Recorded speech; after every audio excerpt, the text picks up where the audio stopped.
FURIA fans, come here. They've been telling us to come to Brazil for so long, and now it's time for us to ask them to come to us. We're talking about FURIA this week. I mean, obviously, they just won a tournament. They've been on the up ever since adding molodoy and YEKINDAR. And we figured it's a good time to, talk about that trajectory, see how they've been doing for the last couple of months since going international. And we brought Dinko on. He's obviously at a tournament right now, so special thanks to him for popping on after a casting shift as well. Dinko, how's it going? Yeah, good. Without FURIA here, though. So, the top, they're not even here to talk about. But, yeah, I'm doing pretty good. We just finished, as Harry was saying before this, one of the fastest PGL days ever. Every game was, pretty quick.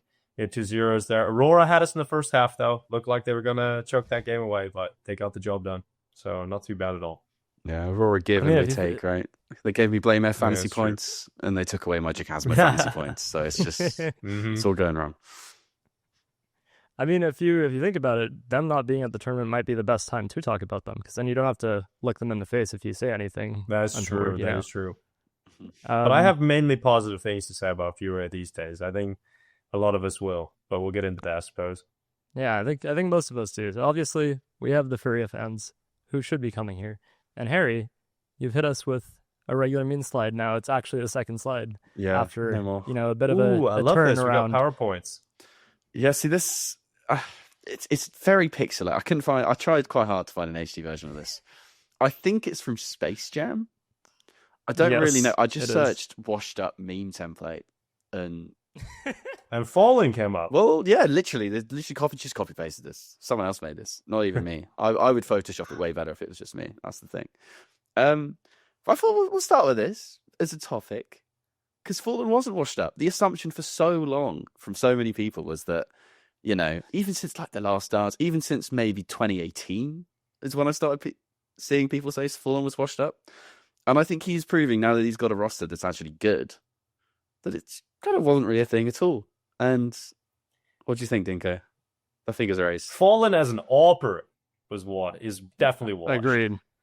So this is a new FalleN. This is like a new identity. So I would say FalleN with an AWP, definitely washed. FalleN on the rifle, not washed. Mm-hmm. Yes. It's all about the in-game leading though, right? And I think it's the next slide. We're going to go straight into the stats quickly because I got 1 point to make note. FalleN, one more. Sorry. Because FalleN was actually never washed the in-game leader at all. And this is something that actually surprised me when I found it. Their T-sides have been good all year, basically. All that was really going wrong was that, unfortunately, FalleN, the in-game leader, had FalleN the AWPer as his AWPer. And he had a 0.98 rating on CT side, basically. And Cello was just dying every round. They were just 4v5 all the time with no AWPer and KSCERATO wanting to play for stats somewhere. So you can see on this graph, as soon as they add YEKINDAR and molodoy, so they add a real AWPer and then someone who can orchestrate a CT side, the CT sides jump up to where the T sides already were. So I think this does back up FalleN's calling as a staple. I think a lot of people want to give credit to YEKINDAR as the kind of game plan man and everything, but there is something here that says, even with Cello and Skulls and everyone, their T sides were still pretty good throughout 2025. 2 points on this. One is completely unrelated because when I was looking up the forum threads for this episode, here we go. There was one that just said, I don't even remember what the title was, but essentially it said, "Can't believe that this was 6 months ago" or something, and it linked to that clip from PGL Bucharest at the start of the year where FURIA were playing Complexity and Chella just gets off the defuse of the bomb to talk shit and they lose the round. It's Dude, okay. I literally thought about this moment when you mentioned Cello. I was like, shit, I forgot Cello was even on FURIA. And then I remember that because it feels like so long ago, but it was literally 6 months ago in this very place where I'm at right now. And yeah, that was the most crazy clip when he just stands up, celebrates oh shit, and he's lost the round. They win the game. They won that map, yeah. Okay. But then they lost the series. Yeah. But yeah, on the second point, just for the CT side thing, I think it's a really good thing to highlight. I mean, you're giving FalleN a bit of credit, but I think the cool part about this is YEKINDAR, when I was at EPL, was talking specifically about how he helped transform their CT sides. And he said that was a big thing that they worked on from Fissure onward, was that he basically wanted to make it so that the players who are on a site coordinate with each other to do mid-round moves. And I mean, that's something that's usually been done by teams, but usually in smaller elements. Like, it's going to be between, it's going to be kind of on the fly. Sometimes it's going to be as rounds unfold. His basic ethos was that he wanted to transform the way that the players play instead of relying on, someone calling something at the start of the round and then adapting as it goes on. He wanted to make it so that, the two players on A have a bunch of moves that they have practiced and that they actually have like game plans for and how they want to shift around, and then they can pull a third player as a rotator. And it's not systematic in the sense of, it's not predictable, but it's systematic in the sense of he wanted to create this envelope that people can just fit into as they go throughout rounds, and they have players on each bomb site able to, call a play, and it'll be those two people making this move, and the other players don't necessarily have to follow along with it. It's kind of like a micro game happening on either side of the map.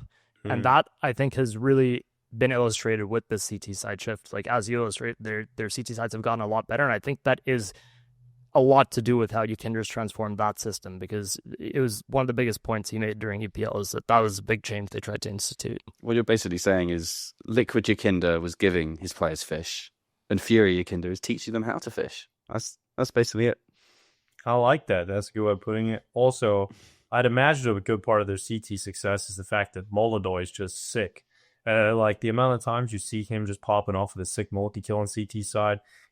Every time I'm watching the overpass and he's playing dice box, I'm just ready for like an old style FalleN clip, Yeah, honestly, he has these like flicks that are kind of simple-esque almost sometimes, and it's just, for me, just watching molodoy on the CT side without even looking at stats, you can already tell just with the performances he has that it has to just improve whatever FURIA had before, because they just had no one close to what he's capable of pulling off. So yeah, it's cool to hear the YEKINDAR side of like the little mini teams almost he's making on the CT side, but molodoy is always just going to be a big part of that puzzle for me as well, as to why they might be a lot better on CT side. It does feel like they could have worked that one out sooner, don't you think? Like when you say that, it's like, okay, that's really smart from YEKINDAR, but also I feel like I've heard people say this a very long time ago. Like the kind of side duo that's been a thing for ages. What were FURIA doing before?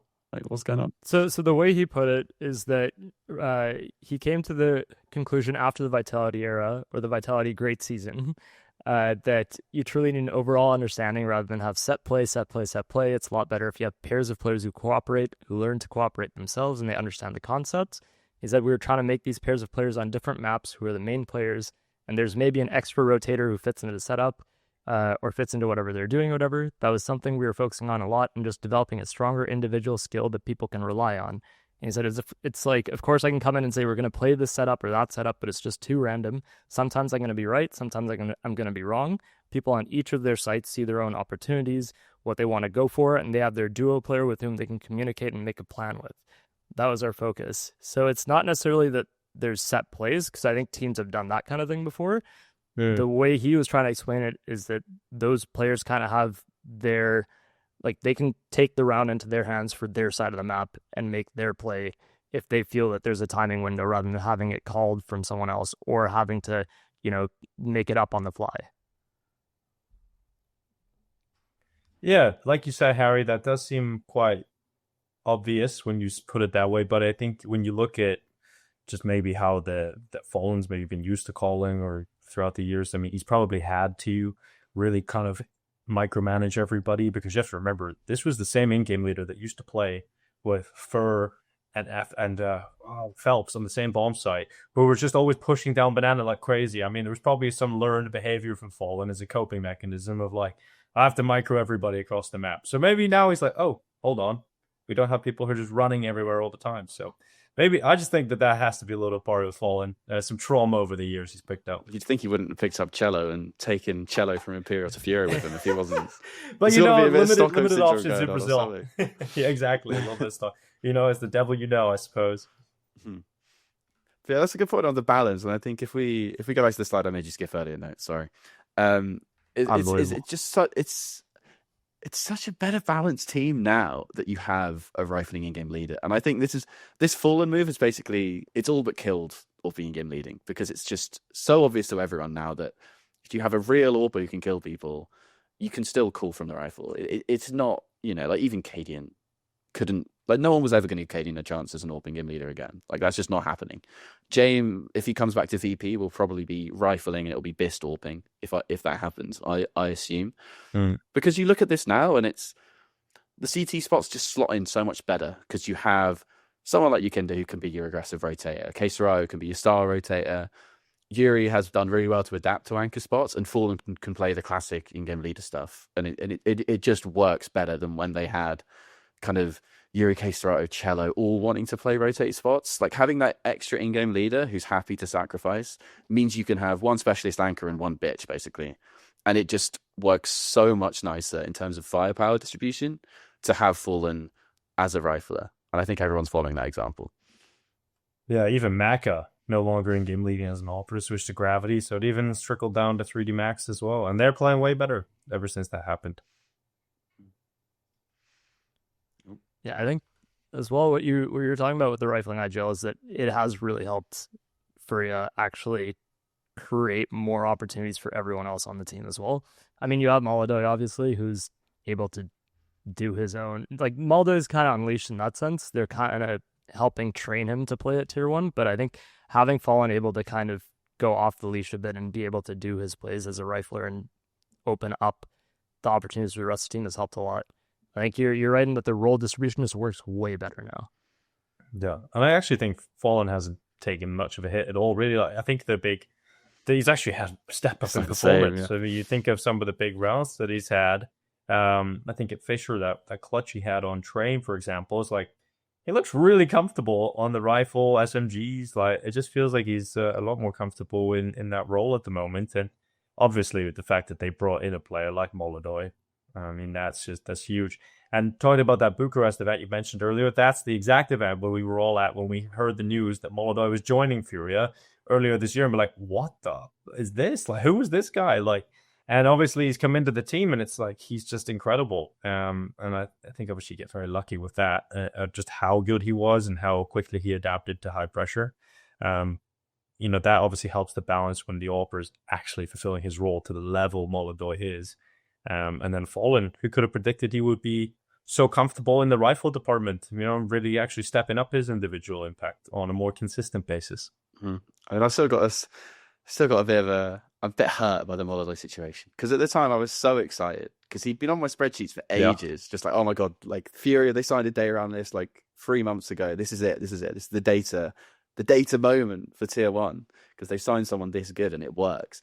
And then they just say at the industry, yeah, he just smashed us in practice, and it's just, oh, okay, it's still 2014 scouting stuff. But I think it is a little bit. I think from what they've said, it's basically that FalleN said, you know, like, we've just got absolutely destroyed by this molodoy guy in practice, and then they did some stuff afterwards and were like, okay, yeah, he does have the best rating in tier 2, tier 3, because it was like when they signed him, genuinely, I remember we did the article, it was just like a stat check, like the ones I always end up doing, and it was just, he had like no maps to be top 30 even. Like, it was actually ridiculous how little experience the guy had. But every time he had played someone good, he was really good. Like, there was no red mark on his profile at all. Like, he could open, he could clutch, he could do everything. It was just the sample size, and that is such a huge risk for them to take. And I think, like, that's just, as decisions go, like, it's just a legendary gamble that has paid off in the best way possible. Yeah, and they even baited MRBR into trying to do the same thing. They went and got Kicker. You know, it doesn't work out just because he's Kazakh. But Klim's good. I think, yes. Klim's good, yeah. Kicker, not so much, as we witnessed today. But I think for FURIA, obviously, picking up molodoy, like you said, is a huge risk, especially because of the branding you have in Brazil.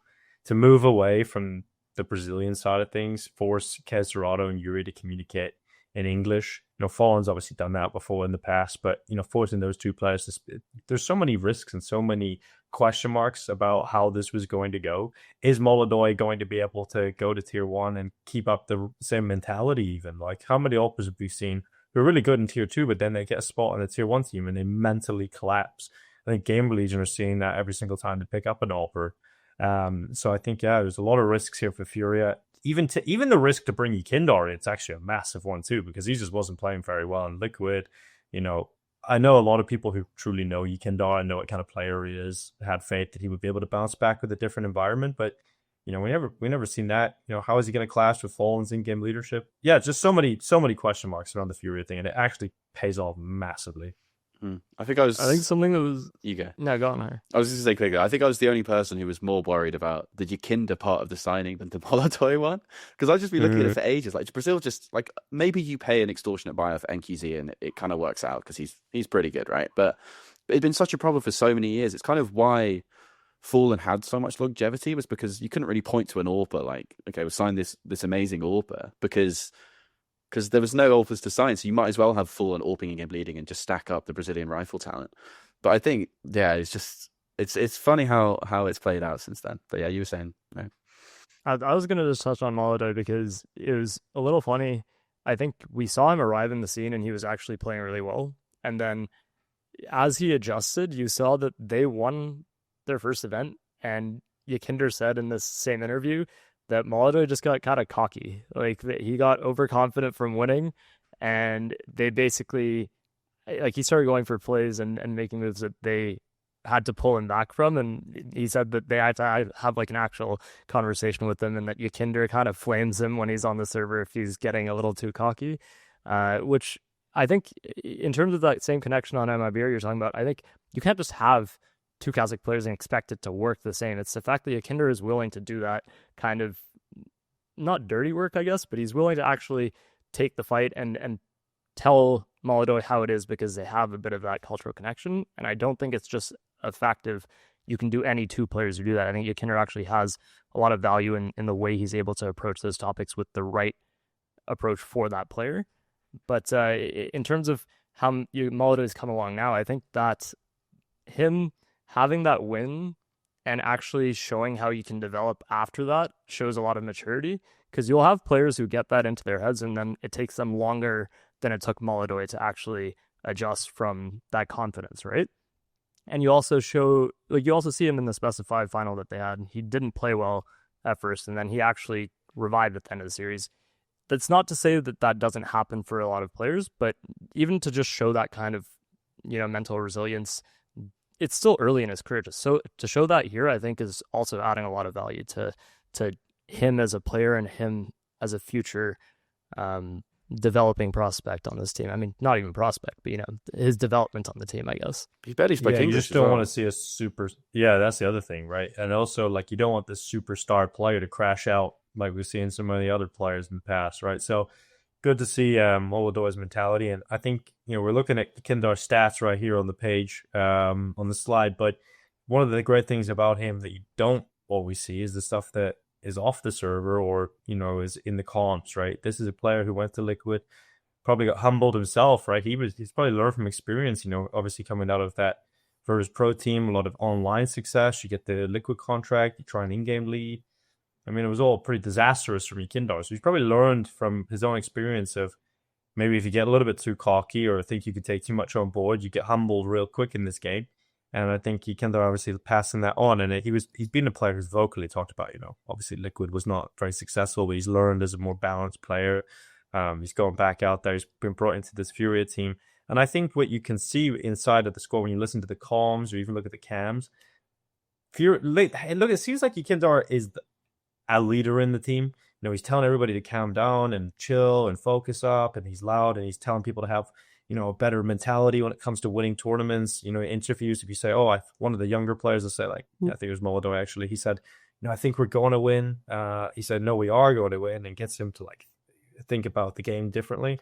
Whereas when you've talked to people who have either coached or played with FalleN, they say that he's a little bit too nice sometimes, and sometimes the calling can be a little bit more suggestive rather than direct. And I think that's a problem that YEKINDAR actually fixes and brings more balance even outside of the server and that leadership quality, which is something that's been obviously very important for the development of someone like molodoy. Mm-hmm. And I'm surprised you can see what YEKINDAR is doing at all when he's playing.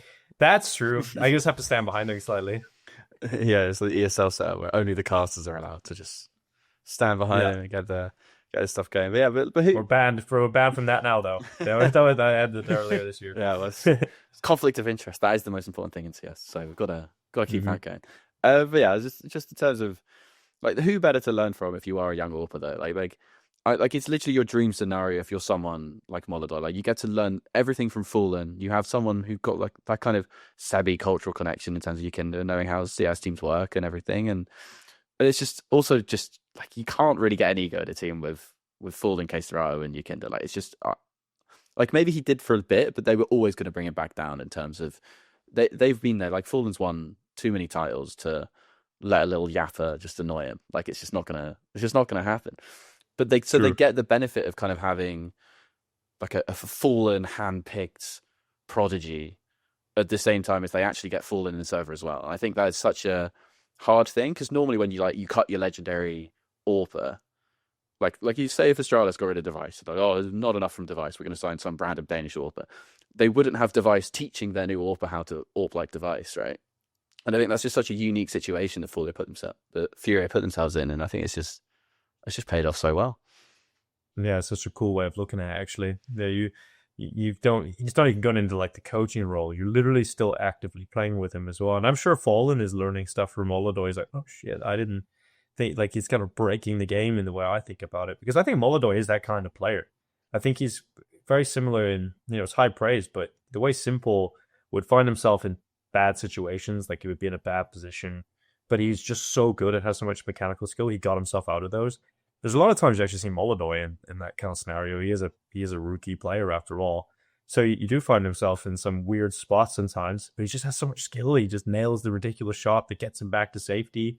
I think he's a bit of a game breaker, which is obviously very exciting. And I think he has that thing you can't teach, but you combine that with what you can teach, and it's a very scary prospect. And he's an AWPer. It's funny. He is too. I thought it was that couldn't happen. You say game skill, but I mean, I think the comparison to Simple is actually apt in another way, in the sense of part of the reason that Simple looked so good as well wasn't just the fact that he had the raw mechanical skill. His read on the game let him actually make the plays that were right at that time, even if it looked like it was a little too aggressive or he looked caught out of position. Sometimes those would be situations where, he would have to repeat something so that he could then move into that spot because he would have cover from the next two players or whatever. And I think molodoy does something very similar. I think he actually has a very, very good read on the game, especially for a rookie. Obviously, it's not there as it would be for someone who's super experienced, but he has a very, very good sense of the game. He has excellent reads, and I think that really is highlighted in what you were just talking about with, yes, he is, caught out of position sometimes, or he does have to make certain aggressive plays, but I think there's times where he makes those because he knows it's the play to win the round, and that's exactly what the kind of thing Simple would do as well. So I think that comparison is actually really apt because I think it works really well for the kind of style that he has for the game overall. Yeah, I remember one conversation I had with Simple at the Paris Major, and I think someone asked him a question, what is it that makes you, what is it that allows you to see the way to win a round that other people can't?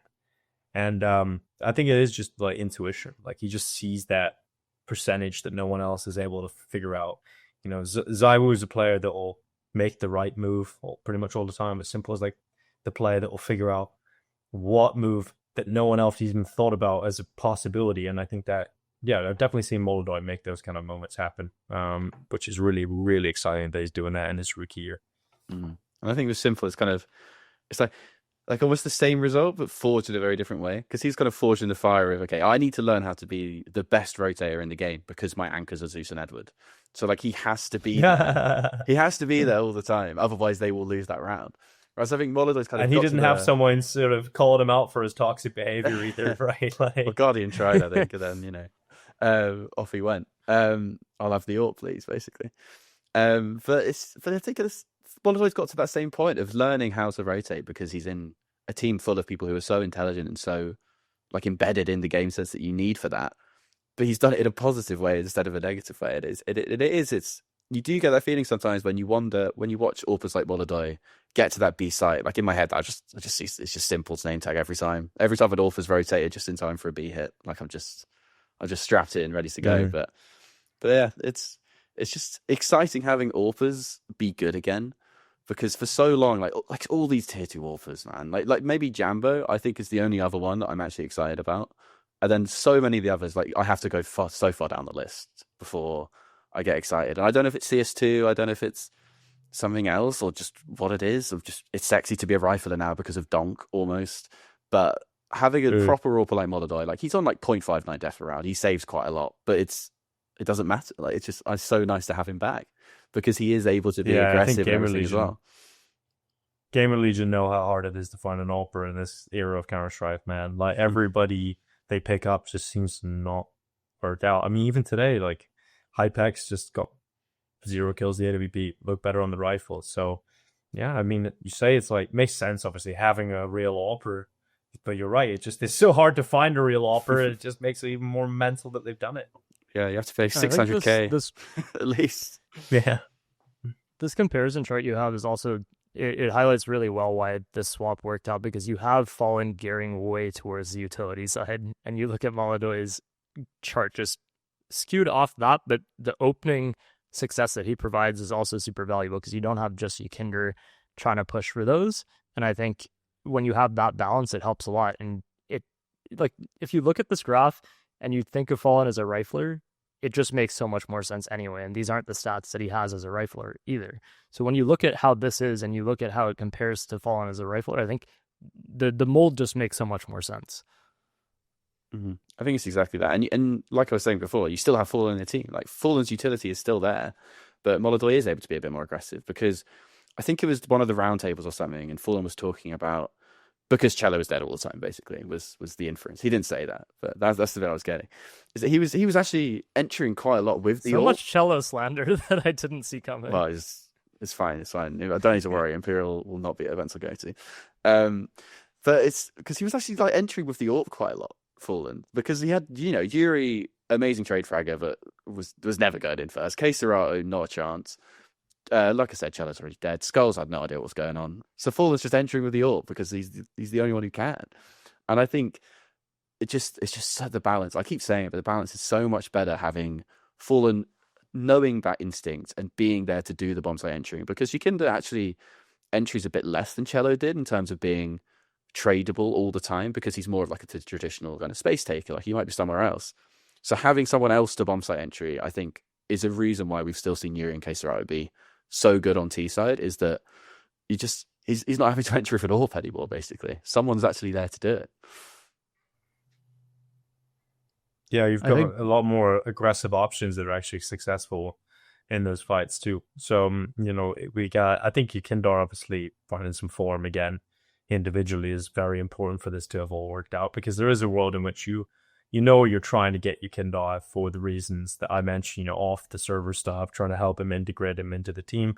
But one thing you can't have been sure of is that YEKINDAR was going to be able to come back and actually find the kind of impact you need from him as an individual player. And the fact that worked out too, like, that just makes it even more crazy how all worked out perfectly for FURIA, because as you mentioned, Harry, that actually seemed like the more worrying part. Like, we haven't really seen YEKINDAR ever pop off consistently as a LAN player. Like, all his peak was online Counter-Strike, and we know what he's capable of. He definitely had moments on LAN too, but getting consistent performances out of YEKINDAR, no one knew if that was going to be a long-term thing, and that's why it was only like a short-term deal, figure out. And obviously during the stand-in period, or the short-term deal that they had in place, it did work out, and luckily it's kept up. It's actually only got better.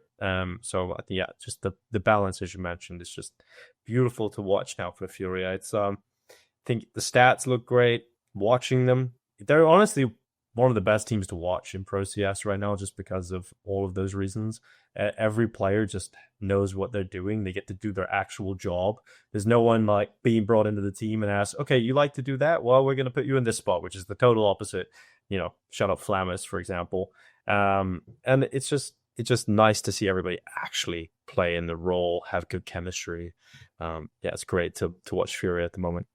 It's a Rosel's dream. And it's also nice that YEKINDAR doesn't have to be like the star he was on Liquid, because I think someone with his like natural play style, like, you don't want him to be your best player, really. Like, it makes so much sense to have him take all the stupid risks, and then yuurih, KSCERATO, and sometimes molodoy can just clean up like man down situations as well. Like, it's just, I just love GMing like this. It just makes so much more sense than the people who are just like, oh, I'll just sign 3 good riflers and it'll work itself out. Like, no, like, have an actual plan. And this was the other part that I think in my article, I was a bit like, oh, I'm not sure how YEKI will do, because there was maybe an argument that you could have kept Skulls because he's more used to being a bitch, basically, which sounds really stupid now.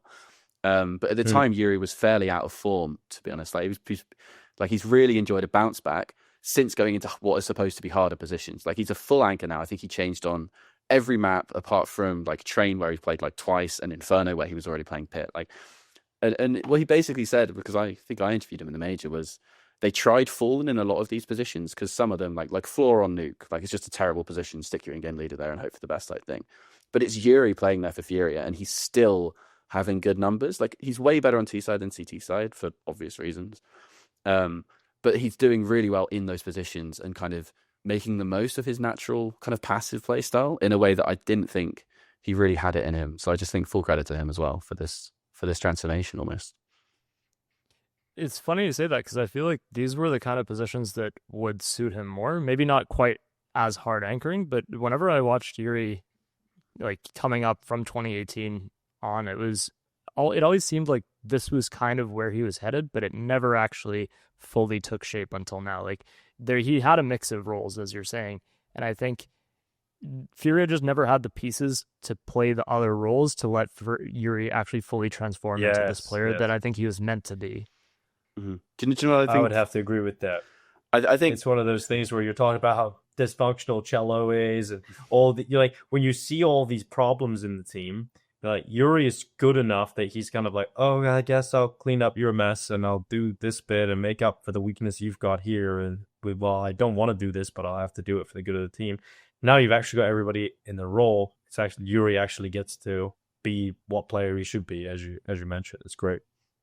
And I think of him as the guy always seconded to a bomb side T side, which he's still able to do, and he's amazing at that. And I also think of him as the guy kind of being baited in. So that was all the only concern I had, was that I wasn't sure how he'd deal with being like the first contact on somewhere like Dust 2B, or for example, where I think it's a really hard position. But I, like, in my head, I want him like hiding somewhere looking at a wall, and then someone bad is taking fire and he just gets like 3 kills. Like, that's like 2020 YEKI when he was really high in the top 20. I think he was so good at doing that type of thing on CT side. But yeah, I think you're completely right. I think his play style is suited to anchor spots, and I think we've got so many star anchors now that you kind of just add into the list of the kind of the Rob style star anchor, which is much more fun to see than when you just stick your worst player in really important positions and try and do 4v5 retakes, and it's like please try and have a 4v4 by putting a good player there. Like, please, this is important. So that being said, why did you rob him of MVP at Thunderpick, Harry? Because 3.0 is shit, basically. That's essentially why. Because it was genuinely, it's because 3.0 is rubbish. 3.0. I'm hearing rumblings. We might be seeing it. I'm starting to hear rumblings. There might be some good changes potentially. But how can you make good changes to something that's perfect already? That's the thing.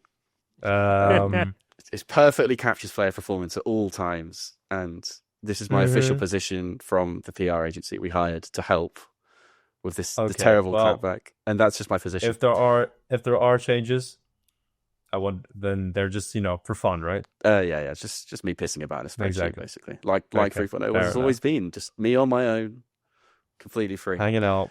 But yeah, this MVP, I mean, it's the type of thing where the community care so much about these kind of like tight MVP calls or tight EVP calls. Whereas when we actually look at it for the top 20, it's like all 3 of FURIA basically got the same. The 3 fraggers, YEKI, molodoy, KSCERATO, like, you have to pick an MVP and it still matters. But when you look at it for the top 20, they kind of all had very similar events. And it was really, really close. I think YEKI was the highest on rating. molodoy had the best like round wins and the best finish to the final. And then KSCERATO was just good on every map, basically. And they were all pretty close on most of the things we care about. But YEKI was way behind on round wins. He just survived a lot, had quite a good round swing because he survived a lot.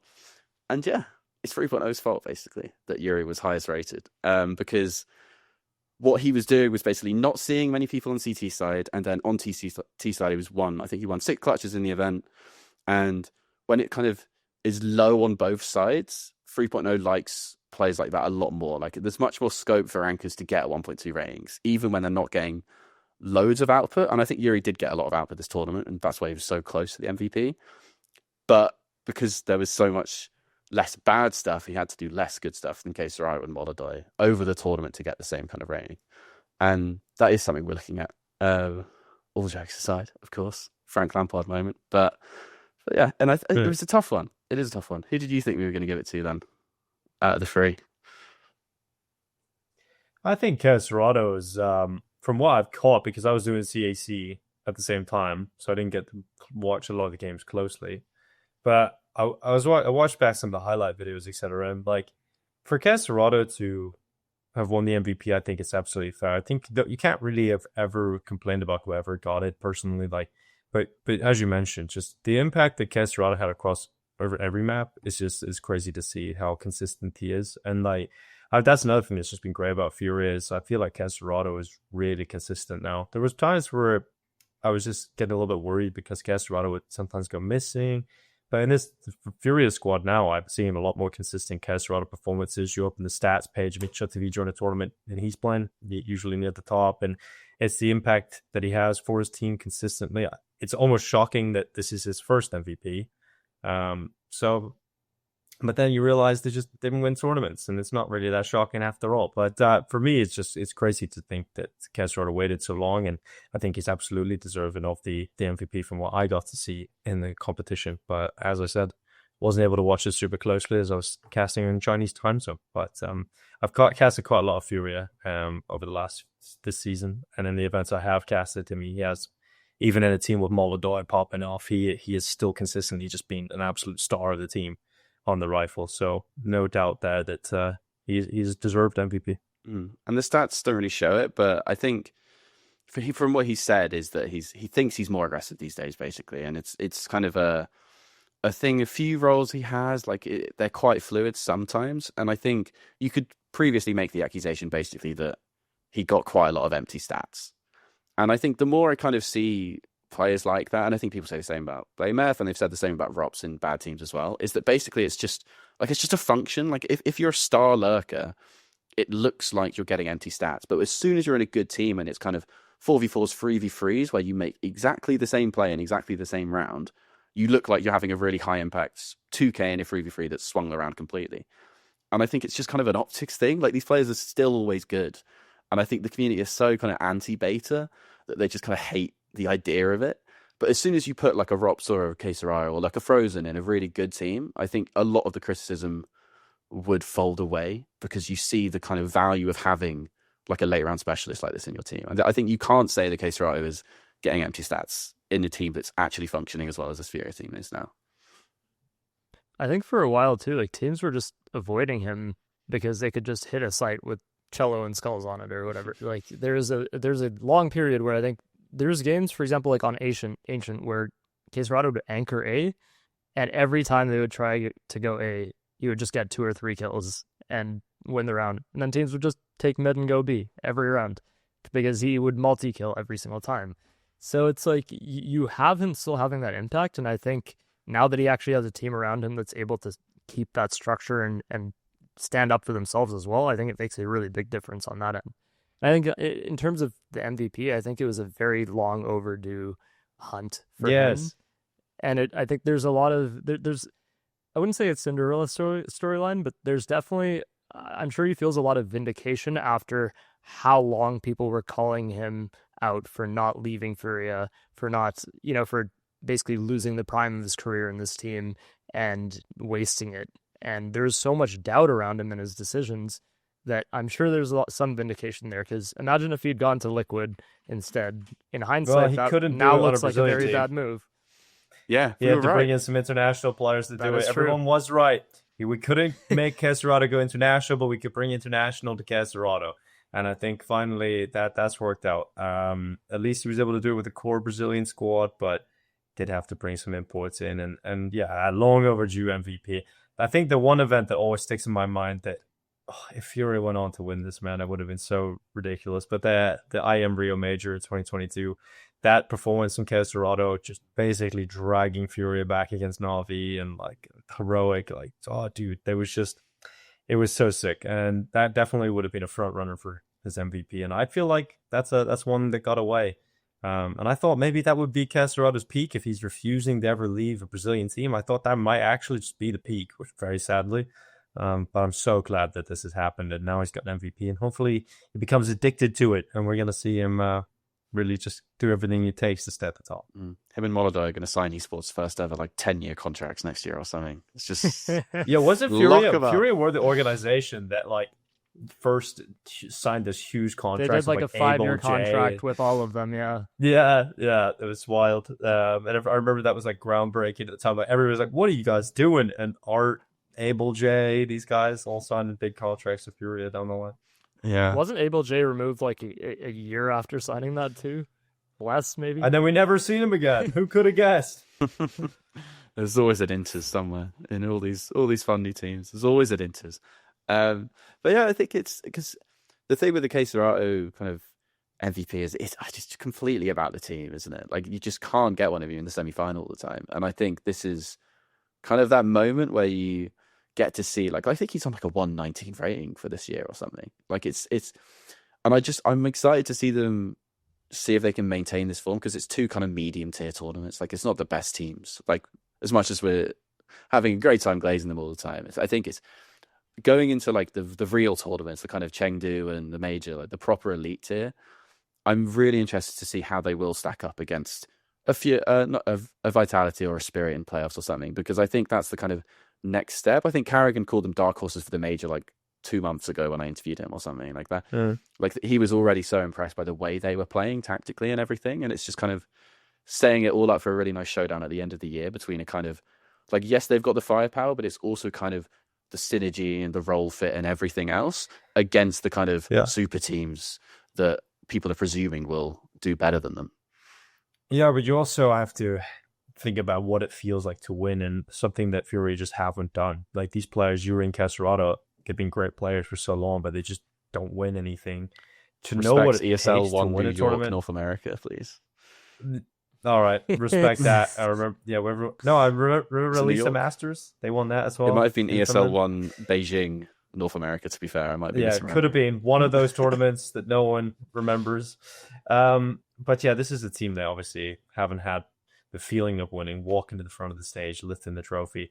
Done that twice now on the lead up to the major. It's very exciting, honestly. And yeah, I would say I place them just maybe just below, obviously, those elite teams, above Aurora. Aurora is kind of the bottom of top tier for me. And I put FURIA just kind of in between them and the top elite squads right now. Why have But you sent all the absolutely. Turkish fans to our podcast? With Come that here, single Turkish line? fans, come here.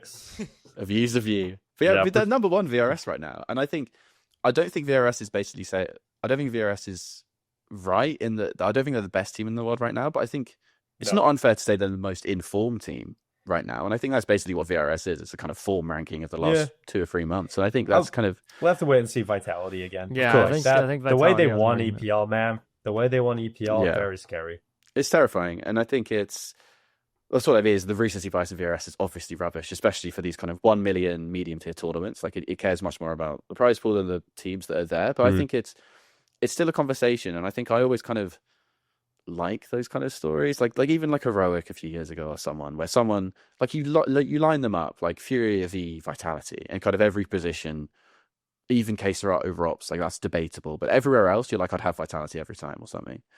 And maybe it's unfair to compare this with Vitality because I think they're just a worse version across the board, basically. But I think they're trying to emulate that model, and they're doing the best job of anyone I've seen of kind of the perfect role fit Vitality have, the firepower they have, the experience calling, the kind of it's just so well rounded.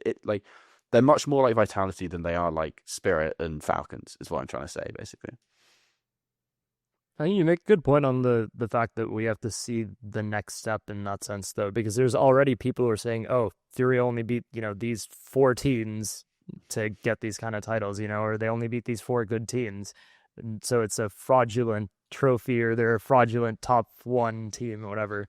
I think having the ability to actually go to these bigger tournaments and beat those kind of teams is what's going to finally take them over that kind of threshold, because you're always going to have people who doubt their result until they're able to do it against, the Vitalities, the Falcons and others. You need those results to kind of back it up. And that's not to take away from the trophies they've won or the results they've had, but you're always going to have people who are going to fight against that until you're able to do it on the biggest stage against the best team. So I think having that be the next step for them is 100% right. And I think having these trophies is going to help give that confidence as well to, a player like molodoy as well. Like, he's learning as he goes as well. So it does make a big difference in that sense. And on the molodoy topic, Harry, we did skip over this one slide. I'm not sure what your plan was for it. But we did skip. Well, it's the Rookie of the Year thing, right? And I think not even close. If you poll people now, it's not even close, right? But I think it's an interesting topic to still discuss, because this is partly, again, it's my fault because I'm a fraud, basically. 3.0 is just too harsh on people like molodoy who use the orb for 60% of their kills. Like, it's just that's always been the bit of 3.0 kind of. molodoy can play more than 3 maps well, so I like molodoy better, man. Like, it's the amount of times I see kyousuke just completely lost on CT side, especially that final against Vitality on trade. Yeah, like it's just pain. It's just pain watching him. He's such a young kid, and I think that's a great example of how impressive it is that molodoy has been able to make this jump up to tier 1 as an AWPer as well. It's like looking at all the hype kyousuke had around him, and he's come into a team with other stars. You've got Monacy in there, you've got Nico, so you're coming into a team where there's not a huge amount of space. You're going to play your role. molodoy has come into a team where you've got stars in the team. You've got KSCERATO in there. You got and YEKINDAR's player's going to take a lot of space up in the team as well. And I think it's really impressive to see that molodoy has fit into that. It's not like he can just do anything he wants. He has to play his role in the team. He's done it so well, and he's handled that jump up to tier 1 so easily. That, for me, is like obvious. It's kind of the same conversation as Donk last year. Obviously, Donk did it better than anybody ever has. But, the fact that molodoy has been able to get to this level so quickly, and then we compare that with kyousuke, a player who's so hyped. I'm not going to say overhyped. We'll see as time goes on, but it's just really, it's night and day, really, between how those two players have adapted to the increase in competition at the tier 1 level compared to what they were playing at before. I think it's kind of simultaneously true that kyousuke is being overhated right now. I think I did a tweet at some point. It's like, if you take Inferno out, he's still 1.2 rating or something stupid, like even in Falcons. Right. I think he's being overhated, but I also think it's not unfair to say molodoy absolutely clears him at this stage. Like, it's the kind of deep in tournaments, I think, where molodoy really kind of stretches out over kyousuke, at least so far this year. But I still think it's a really interesting rookie race in terms of two players that are just this good. And I know that's maybe not as popular an opinion now. Everyone hates on Falcons all the time, whatever they do. But the major will make the difference. Yeah. It's not impossible. If Kyousuke has an amazing major, it's not impossible that it goes the other way. But I think it's still more interesting than rookie is normally. Like, last year was just dog boring. Like, the year before, we had to give it to Nertz, and he had an amazing year. He was really high in the top 20, but didn't feel like a true rookie because he was like 24 or whatever. Like, it's more of a tier 1 newcomer award when you don't have like such amazing young talent as we have this year with these two. And I think it's just enjoy them, basically. Just get Rio Ferdinand on it and I think enjoy these. It's far and away molodoy this year, just based on recent results and the way he. I don't want this. People are going to lose their minds. I don't think this is a real conversation. Harry, just getting it out there. You tried to make this a conversation as if it is a conversation, debatable. Hey, and man. you know why you're doing this? Because Kassad was right on hot take point made, and you're rigging the HLTV MVPs so that nobody knows who's going to win at the end of the year. And now you're trying to rig the Rookie of the Year vote as well, so that people have to wonder who's going to win it. Dude, sure. I actually, Harry, I just hope that kyousuke has the best major ever, so we can come back to this. And you were right all along. Look, right now, obviously, it's not close. But I think 3 months ago, it was a really interesting discussion. I think it's important to check in on that discussion, kyousuke right? played his first game, and then once he played his first game, we're like, yep, molodoy. He's the Rookie of the Year. Yeah, it just proves ratings fraud anyway, because kyousuke still has a better rating, I think. But yeah, it's when it comes, isn't it? And that is what matters for these things, as much as people don't like it when I invent arena rating. It's probably going to help us pick the better player between these two at the end of the year. So we'll see how that goes. Now, Dinko, I'm not sure if you've watched any of our other episodes, but what we like to do at the end of the show is trawl through some HLTV threads. Oh, yeah. And read them out with the guests, get some opinions, because the forums deserve some love. And Yeah, this they time do. I've had a chance to actually go through and dig up some good ones. Now the first one's just outlandish, so I think we'll go through it quickly. It's by Miguelo1 with the Brazilian flag, and it just says FURIA minus yuurih plus Senzu. Please no. Well, it's quite a move, be bold, but if you're speaking in English, just I guess that's Which the only Senzu way it would be doesn't really. possible. Molodoy Yeah, didn't either. exactly. It's Like, fine. yeah, exactly. YEKINDAR could help him. If YEKINDAR can learn a little bit of Mongolian, I think we've got something cooking here. Who's Just the bring in Mongolian YEKINDAR? Mongols' social media. Just We bring need in the their social Mongolian media, YEKINDAR. sure. Dude, if Mongols can't handle it, well, Senzu said he was burnt out. Dude, I think we were all so excited. Secretly, like, ooh, what's the tea? What's the drama? He's just burnt out. That's all right, fair enough. Couldn't hold on to the end of the year. That's very sad, but I think we were all waiting for the big story, weren't we, about why Senzu wasn't able to play with Mongols. But it was just burnout. It'll be in a I think book in people 10 just years. didn't. People just didn't believe or couldn't believe that it would be burnout because the major is so close. I think people were wondering, if it's burnout, why wouldn't you just wait out one more month? But if burnout's That's not hit really him how as hard as burnout it, works, right? exactly, if burnout's hit him that hard, then that's just not. Say, how hold it on, works. burnout. Let me do one more big run to the major, please. Exactly. Who do you think's been a better team this year out of FURIA and the Mongols right now? Mongols. You'd have to edge it to Mongols. It's getting close I though. agree. Like it would have been fun to see Mongols at Yeah. end of the year, I think, and see Yeah. where those two would have landed. So sad, man. It's so just sad. hard to argue against a second place in the major in EWC. Like it's just like, yes, FURIA are getting there, but you Shilling gotta, for the you gotta Saudis give them again, some though. time. Can't believe it. Of course, that's us. We also have the thread by something Polish that I definitely don't know how to pronounce. Witkazabja with the Polish flag, who loves the player Kinky BDSM. It's a great choice. Yes, Reasonable. indeed. Everyone, I can co-sign that one. And the thread is I plus think molodoy. throw a little bit of impact. rip. Sorry, my microphone cut out and I didn't hear you speaking. My bad. Oh, good. You throw a bit of RIP Pablo Escobar. Is that what you were gonna say? Yeah, I was gonna say throw a little bit of kinky BDSM. Rip Pablo Escobar. We got a team we're cooking with here. Child King. That's always a classic as well. Mm-hmm. But yeah, this thread says plus Molodoy move impact, and he says, I wonder how many plus CIS player moves into fully international teams we're going to see in the future. Have in mind that MIBR now has 2 CIS players. Also, Bug plus Grix is odd as well, but seems to have worked out. So, Well, there's another one today. Metasport are going international. I mean, they're signing Jorko, I think, from what the Twitter rumor dude who always gets it wrong says.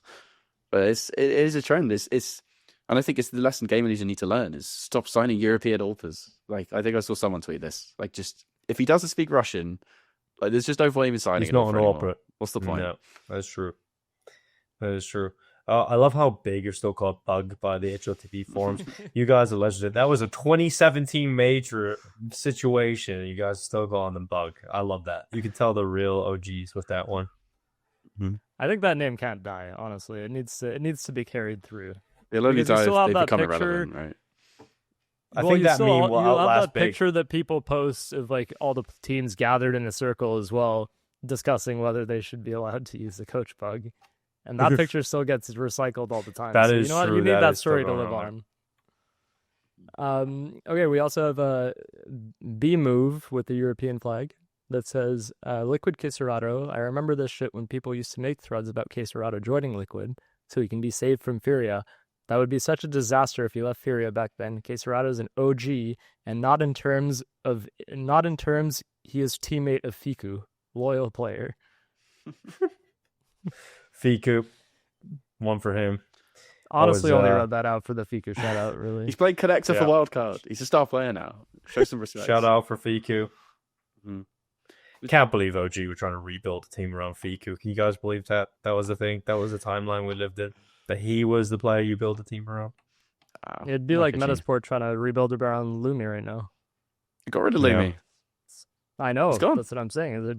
If they tried to do that, it would have been the same situation. Do you know what with the Liquid one? I think it's it's too easy to butterfly effect it. Like, I think if KSCERATO joins Liquid when they wanted him instead of Skulls, and it's like KSCERATO twists YEKINDAR, and then they cut they find a real AWPer at some point. Because they still have the same problems with KD, and then they sign 2 other riflers. Like, you're telling me that's not still as amazing as this FURIA team is? Like, I can't believe you said we can't butterfly affect it and then added like 3 moves that never happened.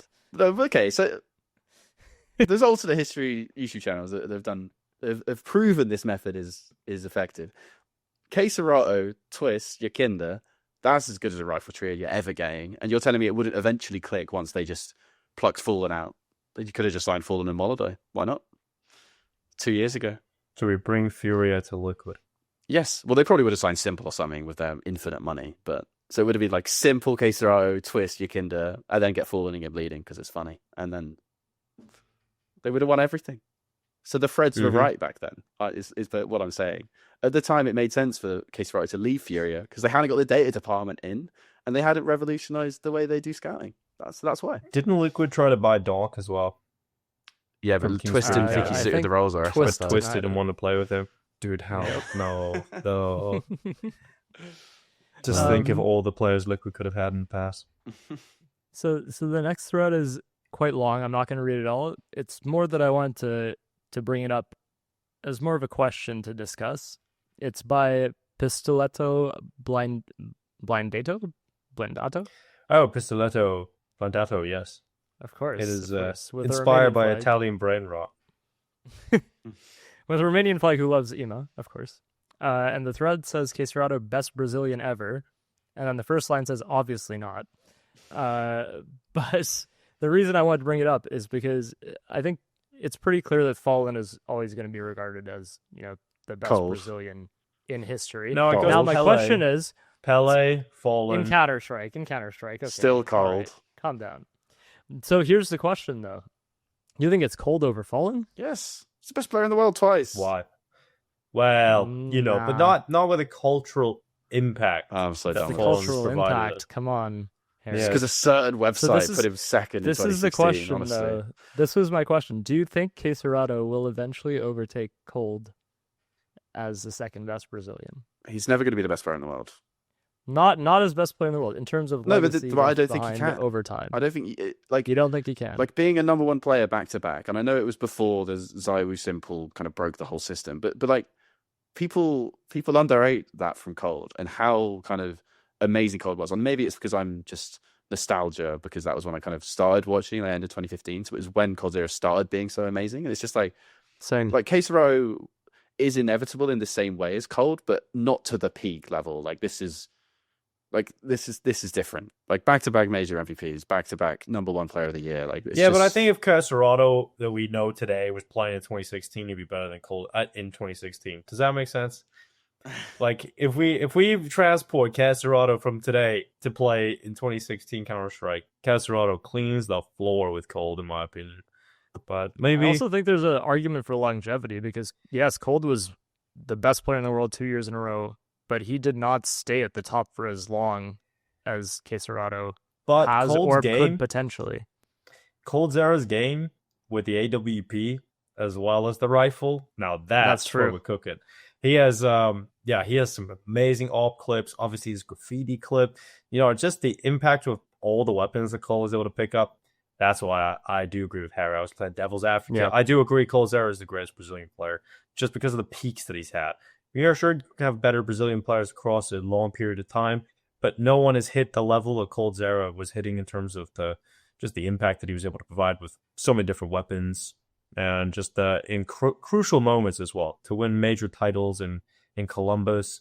You have to remember this was happening at the time. Fnatic were just dominating everything, and all of a sudden this small region of Brazil in terms of Counter-Strike come up and they're suddenly so quickly at the top and challenging for major titles and go on for a dominant run, and that was coldzera as the best player on that team. So I think you have to give it to Cold, absolutely.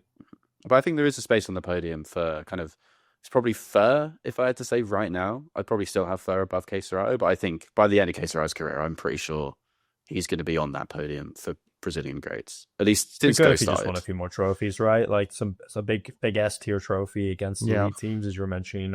You need that. Just with the amount of the majors, the first one, the S tier events, the first one. I mean, KSCERATO just doesn't have the trophy cabinet. He's just won his first MVP. So I think there's just so much for him to still do. And I'm just glad he gets that opportunity, because it did not look like those opportunities were going to come knocking anytime soon with the decisions he was making. Okay, I think that was a good conversation. I think I liked that that I didn't read the thread and we actually talked about it a bit, because that was the goal. And we also have the thread by Dalred with a Brazilian flag, who loves Duma. And I have zero context for this, because like half the comments in this thread are deleted, which is part of the reason I wanted to read it out. Because the title just says YEKINDAR, and then the body says, "This guy is the Eminem of CS." And there's no explanation. So if either of you have an explanation, I'd like to hear it. I believe I'm not touching this one. I have no idea. What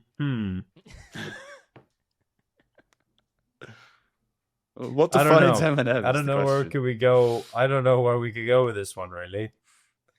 No, there's not. I don't know what he's trying to insinuate here. Really, neither do I. That's the problem. I really was lost on it. Yeah. Well, all right then. What did the forum say? Right, maybe I don't want to know what the forum said. No, actually.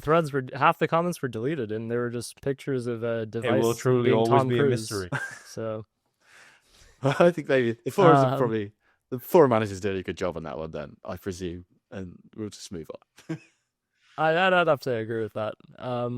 We also have two threads that mention gaules, that just says gaules effect and FURIA won 2 trophies without gaules broadcast.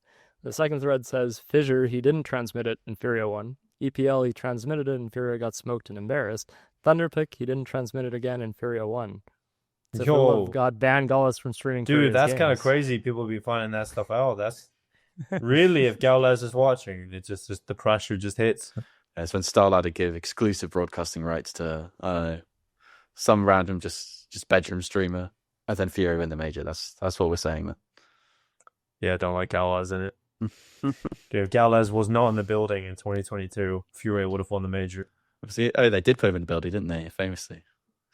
They actually made him, I think for that game, they actually made him the voice of the arena when it was originally Portuguese, like Brazilian Portuguese commentators, real casters. Then everyone complained, Gaules complained, they went, okay, we're going to put you in the arena instead then. That's what the people want. And I think FURIA would have won if it was just those regular Brazilian casters, just saying. Well, if you give the people what they want, KD ratio is coming back instead of rating, so it's just can never fold. Do it. Okay, we have a returning commenter, Nicholas, who loves Hunter, and the thread title says "FalleN Rat." Oh, and the body says, "I mean this as a compliment. He has an insane ability. He has an insane ability to sell ratty plays to teams, especially ones that are shaky in big moments. Waits for his impact and typically has an insanely valuable round-winning play, despite going 0-5 in the 5 rounds prior. Kerrigan to take notes." But that's what we used to always say about Kerrigan. That's like Prime Kerrigan always used to have those impact rounds. That's like Kerrigan's thing. Yeah, it's whole thing. There's nothing, and then suddenly he's like, he just takes matters into his own hands. Kerrigan's got 2 kills you never expected to come out of nowhere. Yeah, FalleN Rat, but in a complimentary way. I like it, I suppose. Yeah, could have improved the title. It's a good bait title. That's the thing, you know. Oh, that's a great bait title. Any sponge come here? There's always a sponge come here somewhere in there. At Jane Ups. You know, I didn't see it scrolling through, but I should keep an eye out.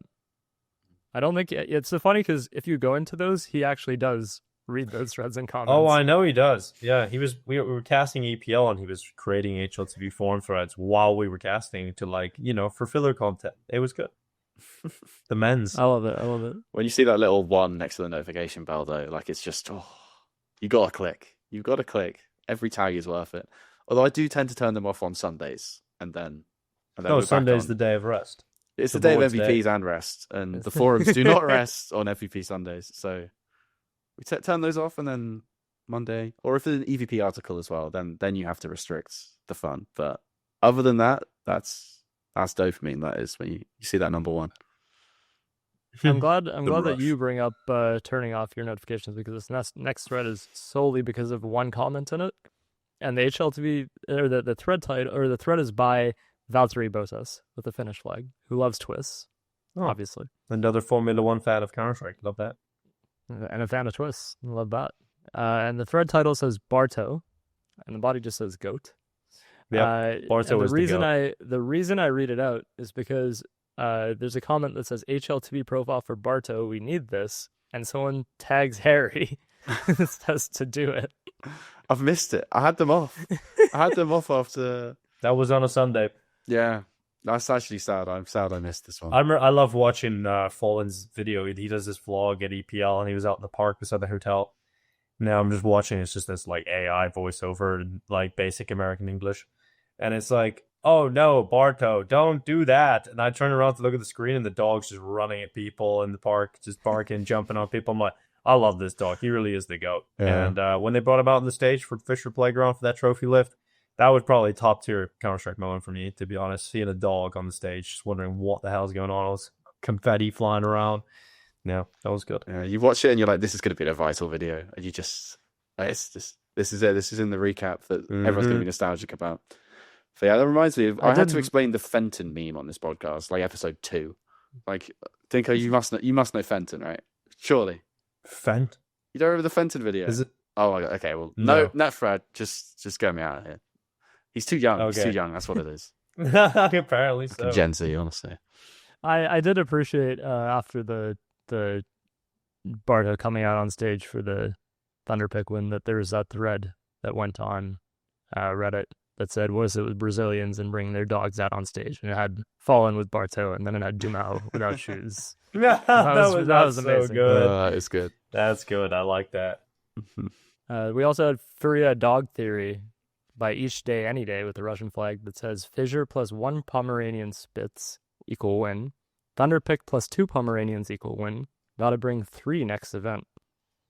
Yeah, we do. We need 3 Pomeranians. Yeah, molodoy This is a dog theory. I think James Banks has a Pomeranian. He brings the events. Maybe he'll win event sometime. And then, lastly, we'll close on something I was going to bring up earlier anyway.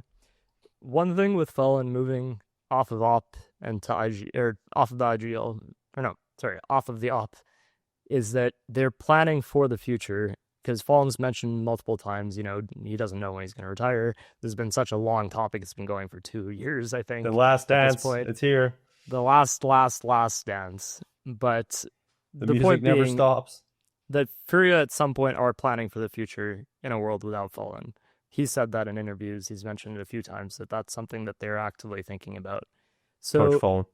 And he'll continue to say it for the next 5 years, 10 years. After FalleN retires, who picks up the IGL mantle? Because Lil Peep, Big City Blues with the Brazilian flag, says FURIA Lux as IGL after FalleN retires.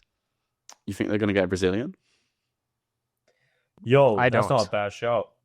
But Lux, we like Lux. But if you do get a Brazilian, I mean, he's just won a tournament, looking pretty good. I think he's doing a lot with players that aren't that great. Like Dumao and Lato are solid, but I think that like his whole team, I think they lack a good AWPer as well. Sadzin's just not it.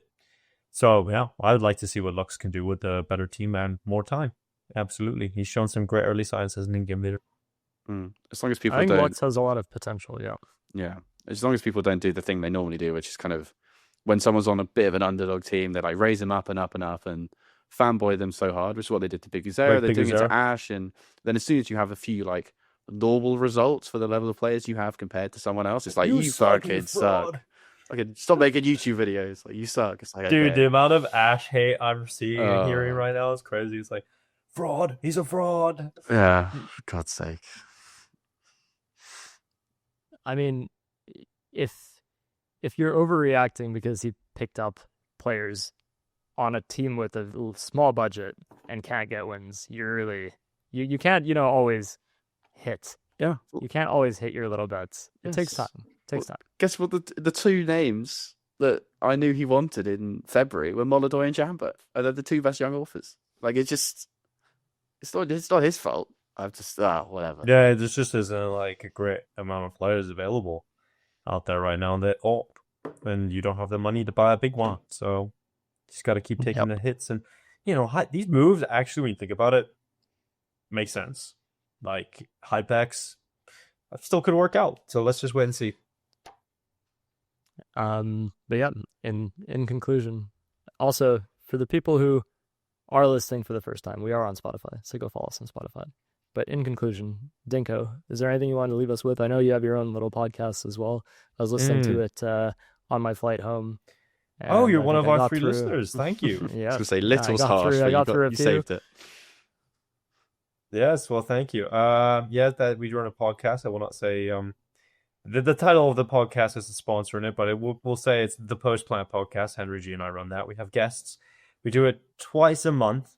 So we currently, our last episode we had Paula. The one before that we had Sponge, and we just do kind of like we've got Moses for the next episode. We're filming in 2 days' time. So it's like 1 hour. We just kind of chat about anything really. It's always in person, apart from the one episode we did with Harry Russell, but. It's always in person, chilling on the sofa, chilling in a hotel room, couple of beers, laid back, relaxed. Who knows what we're going to talk about in 2 days' time. But yeah, that's what we do. And we'll be doing Bucharest as well this week. We'll see who wins this tournament. I'm going 3D Max on this one. 3D Max Aurora. Aurora going to choke. 3D Max going to get the win somehow. That's what I'm seeing as the upcoming result of this next tournament we're doing.